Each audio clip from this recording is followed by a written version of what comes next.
भाई देखिए साहब, एग्ज़ाम रूफी तूफान बहुत नज़दीक आ चुका है। एंड ऐसे में हम सभी स्टूडेंट्स को इससे सचेत रहने की आवश्यकता है। क्योंकि अगर एग्ज़ाम टाइम में हम एग्ज़ाम रूपी तूफान से डर जाते हैं और उसके इस परिस्थिति को देख के अपनी तैयारी को रोक लेते हैं, तो यकीन मानिए साहब, हम अपने एग्ज़ाम्स में अच्छा नहीं प्रदर्शन कर पाएंगे।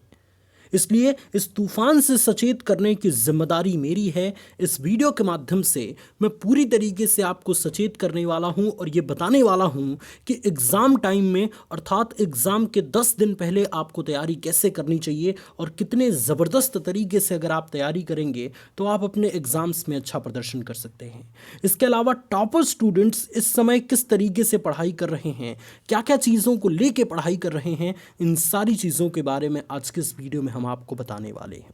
इसलिए अगर आप इस चैनल पे पहली बार आए हैं, तो अगर आप चाहते हैं कि एग्ज़ाम टाइम में इसी तरीके की ज़बरदस्त मोटिवेशन आपको मिले, तो सब्सक्राइब कीजिए हमारा चैनल मोटिवेशन वाले भैया।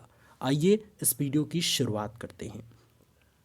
सबसे पहले स्टूडेंट, हमको ये जानना बहुत ज़रूरी है कि बहाने बनाना हमको छोड़ना पड़ेगा।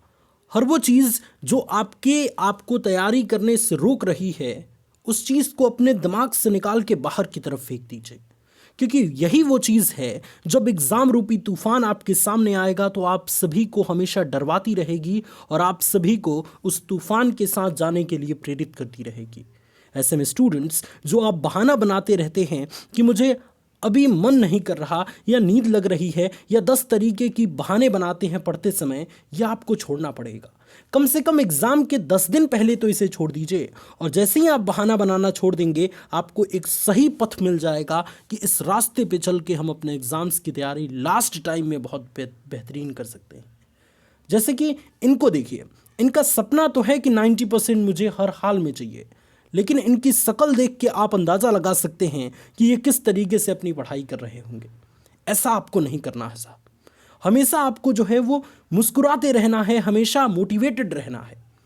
क्योंकि डीमोटिवेटेड रहने से जो चीज़ आप पढ़ेंगे, 1% चीज़ें भी आपको समझ में नहीं आएंगी और आप अपना सारा का सारा समय व्यर्थ करते जाएंगे।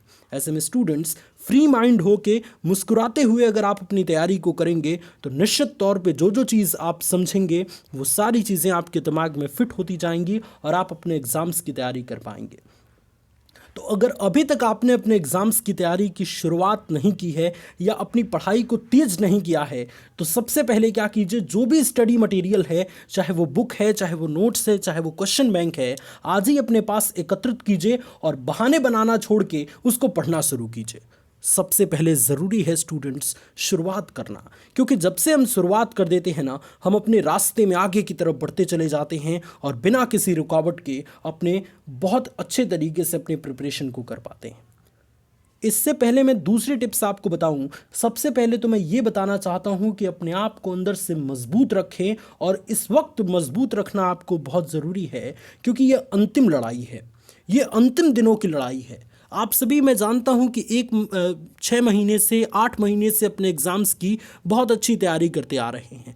न जाने कितने रातों में आपने बहुत अच्छा प्रदर्शन किया है, कई घंटों तक पढ़ा है। लेकिन इस स्थिति में एग्ज़ाम के 10 दिन पहले या 15 दिन पहले आपका तबीयत खराब हो जाता है, तो सारा पढ़ा गया चीज़ आपका बेकार हो जाएगा। लास्ट टाइम में आप अपना पूरा शक्ति लगा के नहीं पढ़ सकते। इसलिए हर वो चीज़ जो आपको बीमार कर सकती है, हर वो चीज़ जो आपको अंदर से कमज़ोर कर सकती है, उसकी लत को आपको छोड़ना होगा। मात्र 10 से 15 दिन उसको छोड़ दीजिए। हमेशा स्वस्थ रहने की कोशिश कीजिए इन दिनों में, ताकि एग्ज़ाम रूपी तूफान को आप उसको जड़ से उखाड़ कर फेंक सके। दूसरी चीज़ मैं आपको यहाँ पे बताना चाहूँगा कि पिछले 10 साल का पेपर लें और उनके प्रश्न उत्तर को तैयार करें। देखिए, जाहिर सी बात है कि एग्ज़ाम इतना नज़दीक आया है, तो कुछ ना कुछ चीज़ें आपकी तैयार पहले से होंगी।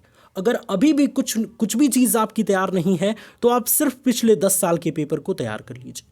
और अगर आपकी तैयारी अच्छी है, तो आप क्या कीजिए, पिछले 10 साल का पेपर लीजिए और जब भी रिवीजन करते रहें, तो इन पेपरों के प्रश्नों को देखिए कि किन किन टाइप के प्रश्न आपके एग्ज़ाम में ज़्यादातर पूछे गए हैं। क्या हार्ड लेवल के प्रश्न ज़्यादा हैं या इजी लेवल के प्रश्न ज़्यादा हैं, और उसके अकॉर्डिंग रिवीजन कीजिए। अगर आप देख रहे हैं कि मीडियम लेवल के प्रश्न ज़्यादातर पूछे जा रहे हैं एग्जामिनेशन में, तो हार्ड प्रश्न को पढ़ने की उतनी ज़रूरत नहीं है। सिर्फ एक बार पढ़ लीजिए और बाकी ज़बरदस्त रिवीजन सिर्फ मीडियम लेवल के क्वेश्चंस पे कीजिए, है ना। तो ये चीज़ बहुत ज़रूरी है। जितने भी टॉपर स्टूडेंट होते हैं ना, सारे टॉपर स्टूडेंट पिछले साल का सॉल्व पेपर सॉल्व करके जाते हैं या पिछले 10 साल के पेपर्स को बार बार प्रैक्टिस करके जाते हैं, ताकि एग्ज़ाम टाइम में उनसे गलतियां कम हो और अच्छी तैयारी वो कर पाएँ। तीसरी और सबसे इम्पॉर्टेंट चीज़ कुछ इस प्रकार है, और इसे समझना तो बहुत ज़रूरी है स्टूडेंट्स, कि सभी सब्जेक्ट को अलग अलग समय उसका निर्धारित करें और उस समय पर सभी महत्वपूर्ण प्रश्नों को बहुत अच्छे तरीके से रिवीजन करें। देखिए, खिचड़ी जानते हैं कब पकती है? जब हम सारे सब्जेक्ट को लेके एक साथ बैठ जाते हैं और एक ही साथ सोचते हैं कि सभी को तैयार कर लें। ऐसे में खिचड़ी पक जाती है। आप में से बहुत सारे स्टूडेंट्स कहते हैं कि साहब ये हो गया, कुछ पढ़ने का मन ही नहीं करता। आप किसी एक सब्जेक्ट का समय अलग निर्धारित कर दीजिए। सपोज दैट आप 10 बजे से लेकर सुबह में 12 बजे तक पढ़ रहे हैं, तो उसमें 2 घंटे का समय आपने निर्धारित कर दिया कि भैया ये 2 घंटा जो है वो सिर्फ हमें इंग्लिश को देना है। और इंग्लिश में भी आपको ये पता रहने चाहिए कि आगे क्या क्या आप पढ़ने वाले हैं। सपोज दैट जब इंग्लिश आपने सिर्फ 2 घंटे के लिए किया, तो 1 घंटे में सिर्फ आप उन चैप्टर्स को, उन 2 चैप्टर्स का अच्छे से रिवीजन करेंगे जो इसके पहले आपने तैयार कर रखा है। तो 1 घंटे में तो प्रॉपर उसका रिवीजन हो जाएगा। फटाफट अंदाज में क्वेश्चंस को एक बार देखते जाइए, रिवीजन होता जाएगा, है ना। दूसरा पॉइंट इसमें आपको ये ऐड करना है कि 5 महत्वपूर्ण क्वेश्चंस को आपको लिख के प्रैक्टिस करना है।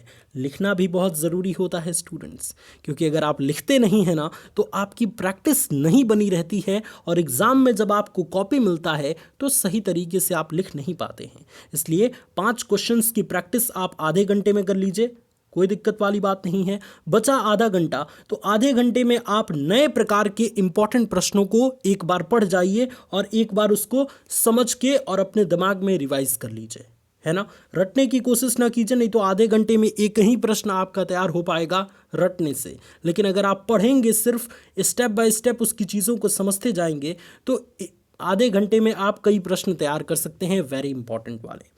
तो ये चीज़ है स्टूडेंट, एक ही में सारे सब्जेक्ट को मिक्स मत कीजिए, सबका अलग अलग समय आपका निर्धारित होना चाहिए, ताकि सारी चीज़ों को आप मैनेज करके और सारी चीज़ों को अच्छे ढंग से जो है वो एक शेड्यूल बना के और सारे सब्जेक्ट को अच्छे से रिवीजन कर सके, है ना। तो अलग अलग उसका समय निर्धारित कीजिए और उस समय में उसी सब्जेक्ट के इंपॉर्टेंट प्रश्नों को सॉल्व करें, बाकी किसी सब्जेक्ट के इंपॉर्टेंट प्रश्नों को सॉल्व ना करें, है ना। जब उसकी बारी आएगी तो उन सभी सब्जेक्ट के इंपॉर्टेंट प्रश्नों को आप सॉल्व करेंगे।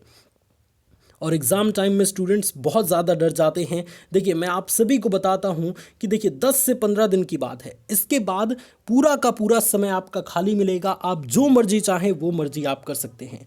लेकिन ये 10 दिन अगर आप अपने दिमाग को कहते हैं कि इसमें जितनी मेरी ताकत रहेगी उतना मैं झोंक दूंगा और बहुत अच्छे से अपने एग्ज़ाम्स की तैयारी करूंगा, तो चाहे एग्ज़ाम रूपी तूफान आए, चाहे किसी भी प्रकार का तूफान आए, आप उसको जड़ से उखाड़ कर फेंक सकते हैं, ठीक उस लोहे के स्तंभ जैसा जिस पर किसी भी तूफान का कोई असर नहीं पड़ता है। और वो कहते भी हैं साहब कि हवाओं से कह दो कि अपनी औकात में रहें। अरे उन हवाओं से कह दो कि अपनी औकात में रहें। हम परों से नहीं हौसलों से उड़ा करते हैं, हम परों से नहीं हौसलों से उड़ा करते हैं। उम्मीद करता हूँ स्टूडेंट्स कि मैं अपनी बातों को बिल्कुल ज़बरदस्त तरीके से आप सभी तक प्रस्तुत कर पाया हूँ। अगर आपको हमारी बातें पसंद आईं, ये वीडियो अच्छा लगा, तो इस वीडियो को लाइक कीजिए और ऐसी ही वीडियोस देखना चाहते हैं तो सब्सक्राइब कीजिए हमारा चैनल मोटिवेशन वाले भैया। God bless you all students, love you all, take care.